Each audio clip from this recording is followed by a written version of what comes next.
사도행전은 바울의 등장을 스데반과 연결시키고 있습니다. 따라서 바울의 삶 속에서 스데반의 순교는 상당히 중요한 자리를 차지하고 있습니다. 다메섹 사건 이전에는 스데반을 죽어 마땅한 놈이라고 생각했고, 다메섹 사건 이후에는 스데반이 추구하고자 했던 바를 몸소 실천한 사람이 바로 바울입니다. 그렇다면 스데반이 추구하고자 했던 것은 무엇일까요? 사도행전 7장에서 스데반의 설교는 유대교의 민감한 부분을 자극했고 급기야 그를 죽음으로 몰아넣었습니다. 스데반의 선교 활동은 유대교의 중심 체제와 유대 민족의 정체성 자체에 도전한 것입니다. 스데반이 죽기 전에 했던 말을 살펴보면 적대자들의 논리에 따라서 일단 할례의 중요성은 인정하지만 보다 더 중요한 할례는 예언자들의 선포에 나오는 말 그대로 마음과 귀의 할례를 받는 것인데 너희들은 그렇지 못한 자들이다 라는 말로 적대자들의 가장 아픈 데를 찌른 것입니다. 이것으로 판단해 보건대 스데반의 선교 활동은 할례를 받지 않고 율법을 준수하지 않고서도 복음을 받아들일 수 있는 기반이 된 것입니다. 사도행전은 6장의 스데반의 순교 이야기에서부터 시작하여 11장까지의 이야기의 흐름 속에서 줄기차게 이방인 선교에 대한 민감한 상황을 다루고 있습니다.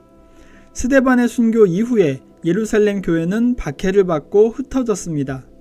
그런데 이상한 점은 사도들은 예루살렘에 그대로 머물러 있었다는 것입니다.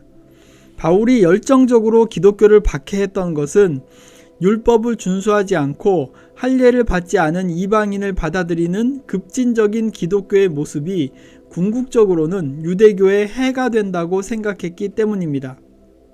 바울이 기독교인을 박해했던 이유는 그 기독교가 유대교의 기본 틀을 위협하는 이단적인 주장을 한다는 것이었습니다.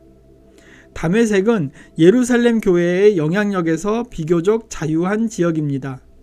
사도행전 9장 1절과 2절을 보면 바울이 대제사장에게 그들을 잡아들일 공문을 받을 수 있었던 것은 다메섹에 있는 초대교회 공동체가 여전히 유대교의 모임 장소인 회당에서 모이고 있으며 아직 유대교의 틀에서 완전하게 벗어나지 못한 초대교회의 상황을 반영하고 있습니다. 유대교가 기독교를 자신들의 한 분파로 생각할 정도였는데 초대교회 지도자들도 이런 생각에서 크게 벗어나 있지 않았습니다. 그들은 기존의 유대교의 틀을 받아들였습니다. 유대교에서 이방인을 받아들이는 방법을 그대로 받아들였습니다. 할례를 받아야 했고 율법을 지켜야만 공동체 일원으로 받아들였습니다. 사도행전은 이렇게 율법과 할례의 문제에 대해서 아주 민감하게 작용하는 유대교와 기독교의 모습 속에서 이방인 선교는 하나님의 뜻이라는 사실을 강조하고 있습니다. 이 이방인의 선교를 위해서 하나님은 두 가지의 사전 작업을 하셨습니다. 하나는 율법에 철저했던 바리새인 바울을 선택한 것이고 베드로를 통해서 이방인인 고넬료에게 복음을 전하게 하신 것입니다. 그리고 이것을 공식적으로 사도회의를 통해서 확정 지으신 것입니다.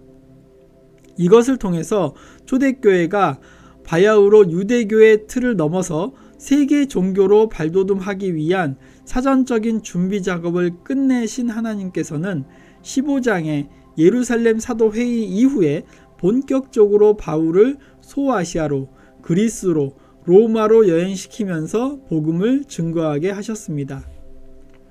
바울은 그야말로 율법에 충실했던 바리새인이었습니다. 그러한 그가 다메섹으로 가던 중에 예수를 만난 이후에 자신의 삶과 생각을 180도로 바꾸었습니다. 바울은 맹목적으로 기독교를 박해한 것이 아닙니다.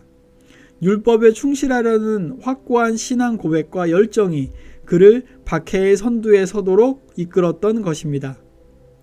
왜 자신이 기독교를 박해해야 하는지를 잘 알고 있었기 때문에 다메섹 사건을 통해서 그는 철저하게 복음의 전달자가 된 것입니다. 그의 서신을 통해서 끊임없이 율법이 아니라 믿음이라는 주장을 하게 된 것을 우리는 발견합니다. 할례는 이방인들에 대하여 유대인들이 그들의 민족적 특권을 방어하는 최후의 보루였습니다. 바울도 할례를 비롯하여 율법이 하나님께 온전히 다가가는 수단이라고 믿었습니다. 그러나 그는 다메섹 사건을 통해서 율법이 헛된 것임을 깨달았습니다.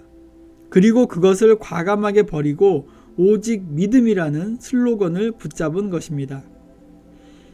이러한 바울의 변화에 대해서 객관적이고 과학적으로 증명할 길은 없습니다. 대부분의 학자들은 바울의 심리적 변화와 종교사학적 방법으로 찾아보려고 합니다. 그런데 다메섹 사건은 신의 부름과 인간의 응답이 어우러진 사건입니다. 이 사건에는 두 개의 핵심적인 축이 있습니다. 하늘과 땅의 만남으로 기적이 일어난 것입니다.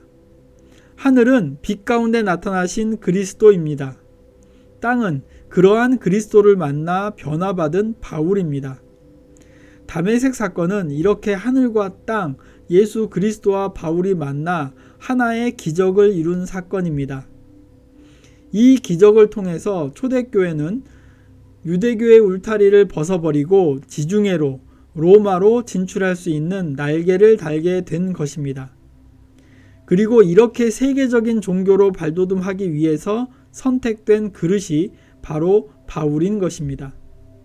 하나님께서는 율법에 철저했던 바리새인 바울을 선택하신 것입니다. 이러한 하나님의 선택에 대해서 바울은 그 이후의 삶으로 응답한 것입니다. 바울의 선택은 하나님의 신의 한 수라고 할 수 있습니다.